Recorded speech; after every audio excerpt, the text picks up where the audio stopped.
جو جیسا کرتا ہے، جو دنیا میں جیسا کرتا ہے اپنے لیے ویسا ہی وہ سوچتا ہے۔ اس لیے رامائن میں کہا گیا کہ جاکی رہی بھاونا جیسی پربھو مورت دیکھی تن تیسی۔ آپ جس کو جس درشٹی سے دیکھیں گے آپ کو لگے گا کہ ویسا ہے، لیکن وہ ویسا حقیقت میں نہیں ہے۔ آپ خود اپنے اندر سوچیں کہ ہم کیا کر رہے ہیں۔ محاسبہ نفس۔ یا ایھا الذین آمنوا اتقوا اللہ ولتنظر نفس ما قدمت لغد۔ اے ایمان والو، اللہ سے ڈرو، اور ہر انسان کو غور کرنا چاہیے کہ اس نے آنے والے دن کے لیے کون سی تیاری کر رکھی ہے۔ ہر انسان کو غور کرنا چاہیے، ہر نفس کو غور کرنا چاہیے کہ اس نے آنے والے دن کے لیے کون سی تیاری کر رکھی ہے۔ دنیا میں انسان ایک جب دکانداری کرتا ہے، دکان میں بیٹھتا ہے، تو جب شام کو گھر آتا ہے تو حساب لگا لیتا ہے۔ لیکن لوگوں، ہمیں اور آپ کو معلوم ہے کہ ایک دن اس دنیا سے چل بسنا ہے۔ جس زندگی کو چھوڑ کے جانا ہے اور آخرت کی طرف روانہ ہونا ہے، وہاں سے ہمیں واپس نہیں ہونا ہے، وہاں سے ہم واپس ہو ہی نہیں سکتے۔ اس لیے اس زندگی کے بارے میں سوچے اور غور کیجئے کہ آپ نے آخرت کے لیے کون سی تیاری کر رکھی ہے۔ غور کیجئے، دنیا میں کوئی سعودی کا ویزا لگاتا ہے، دنیا میں کوئی پاسپورٹ بناتا ہے کہ ہم دبئی جائیں، اس ارادے سے، اس نیت سے بناتا ہے، اس مقصد میں بناتا ہے کہ یہاں کی سیلری 30,000 ہے، وہاں جائیں گے تو 50,000 60,000 سیلری مل جائیں گے۔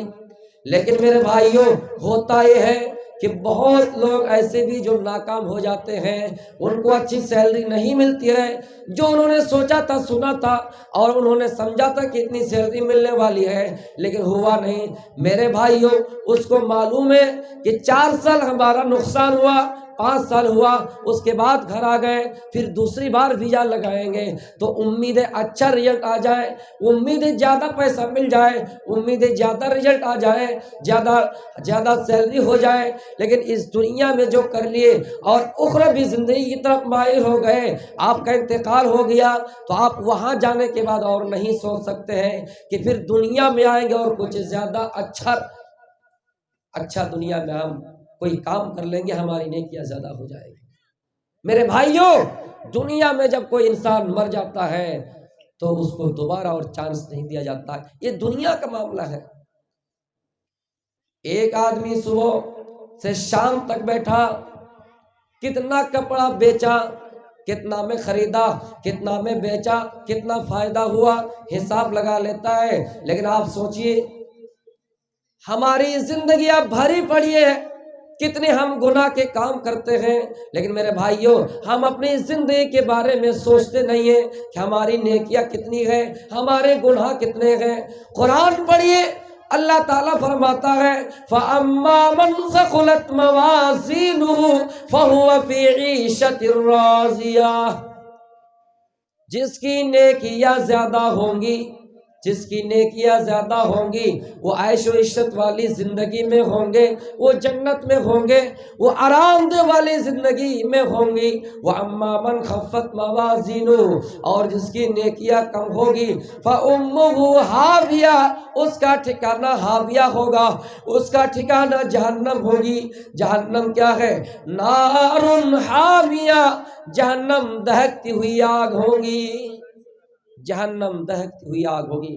اس لیے ہمیں اور آپ کو چاہیے کہ ہم دنیا میں اپنا حساب و کتاب کریں۔ میرے بھائیوں، محاسبہ نفس، انسان اپنے نفس کے اندر جھانک کر دیکھے۔ آئے دنیا میں لوگوں کی برائی کھوجنے والوں اور دوسروں کا مذاق بنانے والوں، اپنے گریبان میں جھانک کر دیکھو، اپنے اوپر جھانک کر دیکھو کہ ہماری نمازیں کتنی قبول ہوئی ہیں، ہماری عبادتیں کتنی قبول ہوئی ہیں، ہم نے دنیا میں کتنا نیک کام کیا ہے۔ بہت جلدی آتا ہے دوسروں پر فتویٰ لگانے میں کہ ہاں فلاں جہنمی ہے، فلاں برباد ہے، فلاں ناکام ہے، لیکن اپنے بارے میں جھانک کر دیکھو کہ ہم کہاں تک کامیاب ہیں۔ اپنے بارے میں جھانک کر دیکھو کہ ہم کہاں تک کامیاب ہیں۔ ہماری زندگی میں کتنی نیکیاں ہیں، کتنے گناہ ہیں، ایک نفس کے اوپر غور کرنے کی بات کہی گئی کہ ہر نفس غور کرے. یہی وہ نفس ہے جو انسان کا سب سے بڑا دشمن ہے. دل، اس کو دل کہہ لیجیے، جی کہہ لیجیے. انسان جب گناہ کرتا ہے پہلے سوچ ہوتا ہے، خیال ہوتا ہے کہ ہم اس گناہ کو کریں یا نہ کریں. اسی چیز کو نفس کہا جاتا ہے، اسی چیز کو دل کہا جاتا ہے. انسان کا نفس یہ کہے گا اے فلاں تو گناہ کر لے، اے فلاں تو چوری کر لے، اے فلاں تو زنا کر لے، اے فلاں تو ڈکیتی ڈال دے، اے فلاں تو لوگوں کو لوٹ مار کر لے، اے فلاں تو لوگوں کی زمین و جائیداد کو ہڑپ لے. میرے بھائیوں، اسی دل کو منانا ہے، اسی دل کو کنٹرول میں کرنا ہے. اس کے قابو میں آنا نہیں ہے، اس کو کنٹرول کرنا ہے. میرے بھائیوں، قرآن میں اللہ کہتا ہے وَنَهَى النَّفْسَ عَنِ الْهَوَىٰ، جنہوں نے اپنے نفس کو روک لیا غلط کاموں سے، برائی کے راستے سے روک لیا، زنا کے راستے میں جانے سے بچ گیا، جنہوں نے چوری کرنے سے بچ گیا، جنہوں نے کسی کی زمین نہیں ہڑپی، جنہوں نے کسی کے ساتھ کبھی غلط کام نہیں کیا. اللہ کہتا ہے فَإِنَّ الْجَنَّةَ هِيَ الْمَأْوَىٰ، آئے لوگوں جو اپنے نفس پر کنٹرول ہو گئے ہو اس کے لیے جنت ٹھکانہ ہے، اس کے لیے جنت ٹھکانہ ہے. اس کو ہٹا کے بولے کیا؟ اس کے لیے جنت ٹھکانہ ہے. تو میرے بھائیوں، اگر نفس کو ہم کنٹرول کر لیتے ہیں تو ہمارے لیے یقیناً جنت ٹھکانہ ہے. انسان کا سب سے بڑا دشمن اس کا نفس ہوتا ہے. شیطان تو ہمارا کھلا دشمن ہے جو ہمارے رگوں میں دوڑتا ہے کہ یہ کام کرو وہ کام کرو، لیکن سب سے بڑا دشمن اگر کوئی ہے تو ہمارا نفس ہے. اس لیے اپنے نفس پر جھانک کر دیکھنا ہے.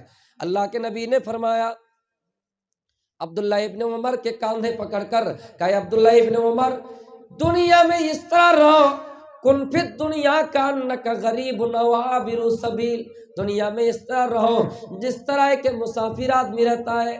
پٹنہ سے آیا، دلی سے آیا، تھوڑی دیر کے لیے رحمت پور سٹی میں رک گئے، یہاں مہمان نوازی کر لیتے ہیں، یا پھر یہاں کسی کے گھر میں ٹھہر جاتے ہیں، کسی مسجد میں ٹھہر جاتے ہیں، تھوڑی دیر آرام کر لیں گے، پھر یہاں سے چلنا ہے، وراٹ نگر جانا ہے، یہاں سے بہت سارے ملکوں کا سفر کرنا ہے، بہت سارے علاقوں کا سفر کرنا ہے، تھوڑی دیر آرام کر لیں گے، اس کے بعد اس کو پھر اپنے منزل کی اور جانا ہے، اپنے سفر کو آگے بڑھانا ہے.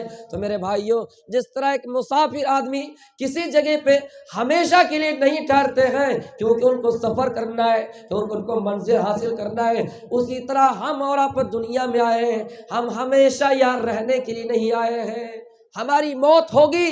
کسی شاعر نے کہا ہے، عربی شاعر نے، کہ الموت قدر کل نفس شاربہ، اے لوگوں، موت ایک ایسی شربت ہے، موت ایک ایسی شربت ہے، ایک ایسا پیالہ ہے، ایک ایسی جام ہے جس کو ہر نفس کو پینا ہے، جس کو ہر نفس کو پینا ہے. اور قبر ایک ایسا دروازہ ہے، والقبر باب کل نفس داخلہ، قبر ایک ایسا دروازہ ہے جس کے اندر سارے کے سارے لوگوں کو داخل ہونا ہے، ہر نفس کو داخل ہونا ہے. والقبر باب کل نفس داخلہ، قبر ایک ایسا دروازہ ہے جس کے اندر ہر نفس کو داخل ہونا ہے.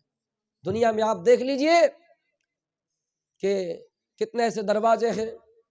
باپ بیٹے کے دروازے پہ نہیں جاتا ہے، بیٹا باپ کے دروازے پہ نہیں جاتا ہے، چچا بھتیجا کے دروازے پہ نہیں جاتا ہے، بھتیجا چچا کے دروازے پہ نہیں جاتا ہے. کام چل جائے گا، لیکن قبر ایک ایسا دروازہ ہے جہاں سب کو جانا ہے. تو میرے بھائیوں، اپنی زندگی کے بارے میں جھانک کر دیکھیے کہ ہم دنیا میں کیا کر رہے ہیں. اس کے بعد عبداللہ ابن عمر کہا کرتے تھے، اذا اصبحت فلا تنتظر المساء، اے لوگوں، جب صبح ہو جائے، سورج نکل جائے، جب صبح ہو جائے، دن ہو جائے، روشنی ہو جائے، تو تم رات کا انتظار نہ کرنا، تم شام کا انتظار نہ کرنا. ہو سکتا ہے شام ہونے سے پہلے آپ کی موت ہو جائے، ہو سکتا ہے راستے میں آپ ایکسیڈنٹ ہو گئے، آپ کی موت ہو گئی. میرے بھائیوں، پھر کہا کرتے تھے وَإِذَا أَمْسَيْتَ فَلَا تَنْتَظِرِ الصَّبَاحَ، اور جب شام ہو جائے تو صبح کا انتظار نہ کیا کرو. جب شام ہو جائے تو پھر صبح کا انتظار نہ کیا کرو، کیونکہ ہو سکتا ہے صبح کا سورج نکلنے سے پہلے آپ مر جاؤ۔ اس لیے صبح ہوئی ہم رات کا حساب